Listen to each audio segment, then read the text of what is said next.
जन्माष्टमी के इस शुभ अवसर पर आप सभी को हार्दिक शुभकामनाएं। आज के इस पावन मौके पर मैं बाल गोपाल की एक पेंटिंग बना रही हूँ और इस पेंटिंग को बनाते बनाते मुझे उनके बचपन के काफ़ी सारे कहानियाँ याद आ रही है।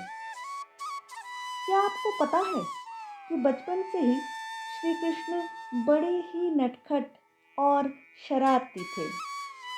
उनके बचपन की ऐसी ही एक अद्भुत और दिव्य कहानी आज मैं आपको सुनाने जा रही हूँ।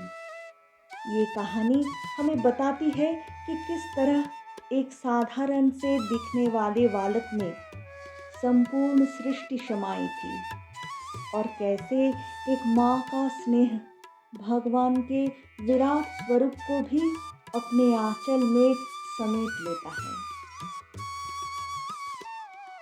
गोकुल नगरी में सुबह का समय था।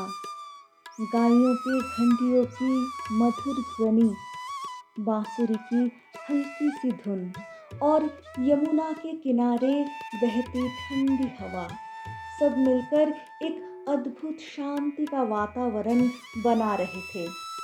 गोकुल की गलियों में छोटे छोटे नन्हे बालक खेलते कूदते नजर आते थे और इनमें सबसे चंचल, सबसे प्यारा था नंदलाला, हमारा कृष्ण कन्हैया।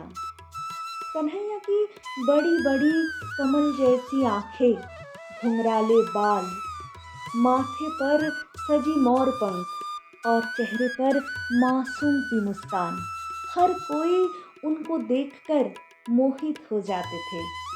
लेकिन उनके सबसे बड़ी पहचान थी उनकी नटखट अदाएं। कभी गायों के बीच जाकर उनके पूंछ पकड़ लेते थे, तो कभी गोपियों के मटके से माखन चुरा लाते थे। गोकुल में कोई भी घर ऐसा नहीं था जहां उनके किस्से न सुनाए जाते हो।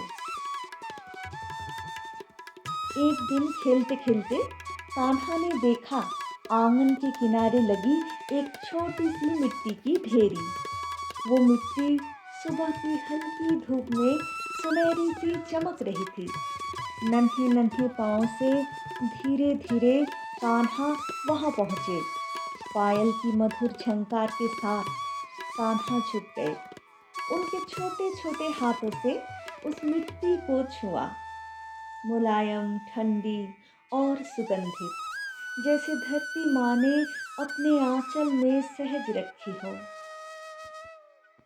कन्हैया ने खेल खेल में एक मुट्ठी मिट्टी उठा ली। आंखों में शरारत की चमक, होठों पर हल्की सी मुस्कान और फिर बिना सोचे बिना समझे वो मिट्टी अपने मुंह के अंदर रख ली। कुछ ही कदम दूर कुछ गोपियां दूध मक्खन की बर्तन लिए जा रही थी। उनकी नजर जैसे ही कान्हा पर पड़ी, उन्होंने देखा कि नंदलाल तो मिट्टी खा रहे हैं। वे चौंक पड़ी और फौरन एक दूसरे से कहने लगी, चलो यशोदा मैया के पास चलते हैं, आज तो इसकी शिकायत जरूर करनी होगी। गोपियां तेज कदमों से यशोदा मैया के पास पहुंची। मैया उस समय आंगन में बैठी हुई थी। गोपियां हाँफते हुए बोली, मैया तुम्हारा लल्ला मिट्टी खा रहा है, देख लो, अभी अभी हमने अपनी आंखों से देखा है। यशोदा मैया ने ये सुना तो उनके चेहरे पर चिंता और थोड़ी नाराजगी का भाव आ गया। उन्होंने तुरंत आवाज लगाई, कान्हा इधर आओ जरा। कान्हा धीरे धीरे चलते हुए मैया के पास पहुंचे। चेहरे पर मासूमियत और आंखों में भोलापन, जैसे बिल्कुल अनजान हो। मैया ने प्यार और थोड़े सख्त लहजे में पूछा, बताओ क्या तुमने मिट्टी खाई है? कन्हैया ने तुरंत सर हिलाया और भोली आवाज में बोले, नहीं मैया, मैंने तो कुछ नहीं खाया।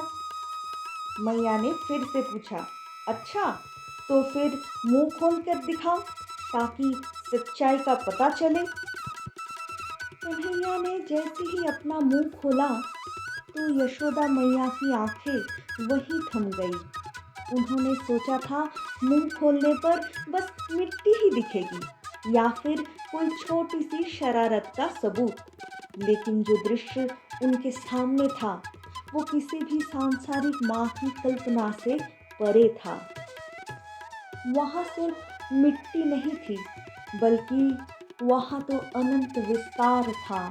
मानो किसी ने ब्रह्मांड का सारा रहस्य उस छोटे से मुख में समेट दिया हो।